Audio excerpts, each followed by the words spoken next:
Hello guys, আসসালামু আলাইকুম। আশা করি আপনারা সবাই ভালো আছেন। আলহামদুলিল্লাহ আমরা ভালো আছি। ঈদের পর চলে আসলাম নিরিবিলি হোটেলে। আর হোটেলে এসে আমরা কি করেছি বা কি ধরনের খাবার খেয়েছি, এটা হলো আমার মামাতো ভাই সোহেল। আমরা দেখলেই বুঝতে পারবেন। এই দেখুন নিরিবিলি হোটেল। এটা হলো হোটেল মালিক। আসলে লোক হিসেবে অনেক ভালো ওই লোক। তারপর আমরা ভর্তা, এটা হলো ভর্তার আইটেমটা আমরা দেখতে পারবেন। আসলে কত যাতে ভর্তা, এটা একটা প্যাকেজ। আপনি খাইলেও দিবে, না খাইলেও দিবে। তারপর দেখতেছেন টিস্যু, সবকিছু ঠিক ছিল। তা আমার কাছে মনে হয়েছে যে ভর্তাগুলো একটু ঠিক ছিল না, কারণ ভর্তাগুলো একটু খুব বেশি ভালো লাগেনি আমার কাছে ব্যক্তিগতভাবে। তো আপনাদের কাছে কিরকম লাগে, আপনারা বা যারা গেছেন তারা অবশ্যই আমাকে কমেন্ট বক্সে এসে জানাবেন।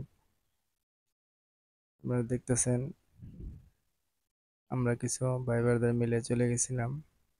তারপর এটা হলো ভর্তা, আলু ভর্তা। যেহেতু ভর্তায় সব কিছু বলা যাবে না, অনেক সময় দরকার। এটা হলো আঁশের মাংস। আঁশের মাংসটা আমার কাছে খুব ভালো লাগছে, খারাপ লাগে নাই। আপনাকে বা আপনাদের কাছে কিরকম লাগছে সেটা আমাকে জানাতে পারেন। বা মুরগির মাংসটা ভালো ছিল। তারপর সবচেয়ে ভালো লাগছে আমার ডাল। ডালটা অনেক ভালো লাগছে, বা ডালটার জন্য তার জন্য আমি আপনাদের বললাম, যারা খাইছেন তারা অবশ্যই আমাকে জানাবেন।